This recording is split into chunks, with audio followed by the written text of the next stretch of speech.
Hey Geeks and Gamers, so my therapist told me that I need to find out a way to take out my frustration. I have too much road rage, and apparently I can't be doing donuts in the hospital parking lot.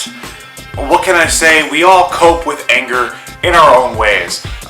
So one method she suggested is roleplay. So if I can't actually drive all crazy because people around me don't know how to fucking drive, I can do something similar. I can play a video game. Something like Crazy Taxi 3 High Roller.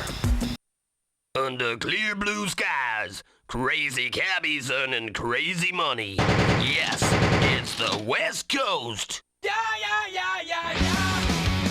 Crazy Taxi 3 High Roller was released to the Xbox in 2002 and was the last home console game the franchise would ever see. Later releases from the franchise would either be ports of the first game or handheld games. For those of you who don't know what Crazy Taxi is, it's a hectic, crazy driving game where you play as a taxi driver and you're asked to deliver customers to their locations while driving as crazily as possible. It was an arcade game that was ported to the Dreamcast in 1999, became very popular on the Dreamcast, and got a sequel on the Dreamcast. Being a crazy taxi driver, this means you're going to be asked to do things like jumping over traffic, driving crazy fast, and having no regard for your surrounding. The game had an amazing soundtrack made up of real bands like The Offspring and Bad Religion, which really helped to set the tone for the game, this really punk rock crazy tone. And some of the locations where you would take your customers were real businesses, places like Pizza Hut, Levi's, and even KFC. It always brought a smile to my face when a customer asked to go to KFC. And I'm not just saying that because I'm from Kentucky. Fucking ignorance.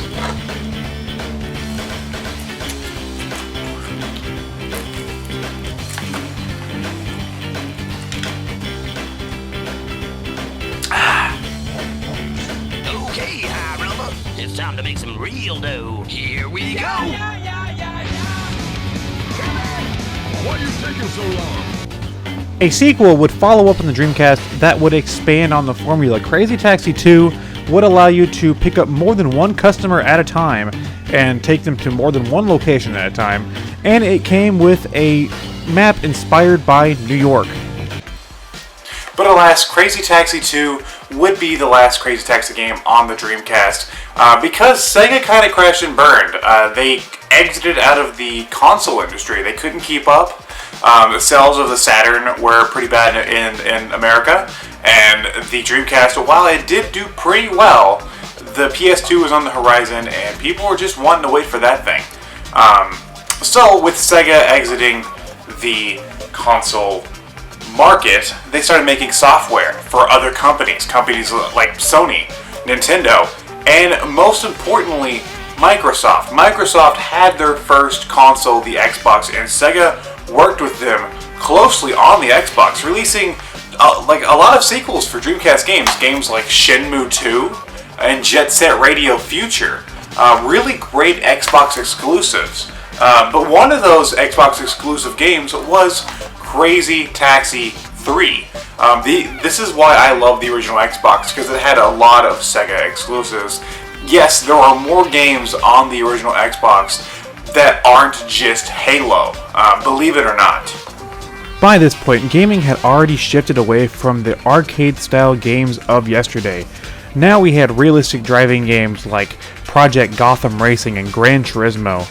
We didn't need your kiddie taxi games. But Crazy Taxi, even to this day, holds up much better than many of those old simulation-style driving games. It's just arcade fun. So what does this third entry really offer? Well, for starters, you get 3 whole maps. Both maps from the first 2 Crazy Taxi games, alongside a brand new map based around Las Vegas. And the new map it's alright. The new setting is cool. I like the Vegas setting, but the Xbox seems to have trouble running this map. It has a lot of slowdown. I guess the Xbox just can't handle the awesomeness of Crazy Taxi. And outside of the normal arcade mode, there's not a lot here. There's this mission mode which I wasn't really a fan of the mission mode. You have to complete different missions, be it get a certain height, jump, do a certain task. I didn't find it to be all that fun. In fact, I found most of the missions to be kind of frustrating. But the Crazy Taxi formula is still really fun to this day. But, I mean, with this being the third entry, you'd think they would have expanded. Sure, they added they added 3. There were 3 total cities in this game that you could drive around. But you would think that they would have some sort of campaign. Maybe you have to get a certain amount of money in each city before you could move on to another one. That would have been cool. Maybe some multiplayer, some 2-player split screen, 4-player split screen would have been fun. Co-op even could work. And with Xbox, one of its big attractions being Xbox Live, the advent of playing games online with other people, it was becoming more accessible nowadays.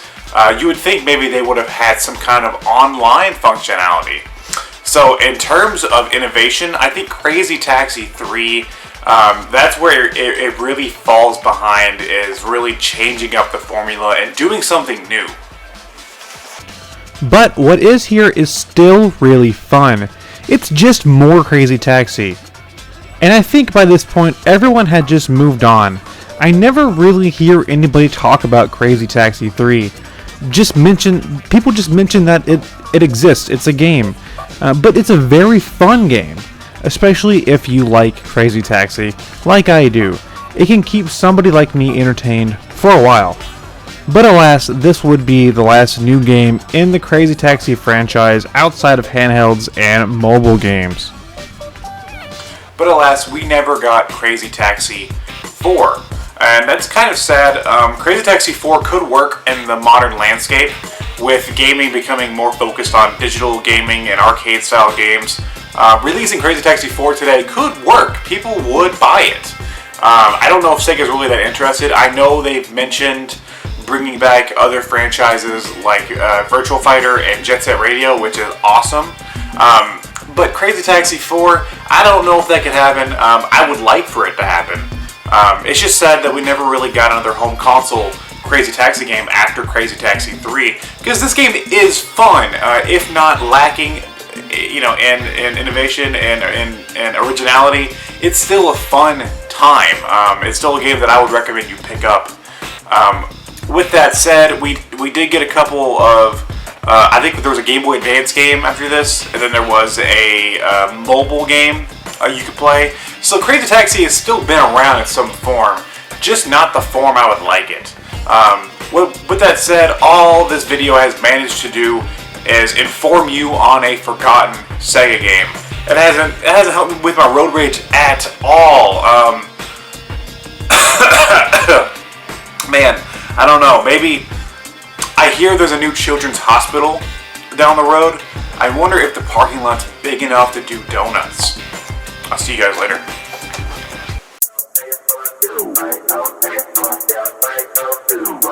Hey geeks and gamers, TurboBot90013 here. Remember to subscribe to the Turbo Zone for more content. The Arcade Overload, thank you. Stay retro. Turbo Zone.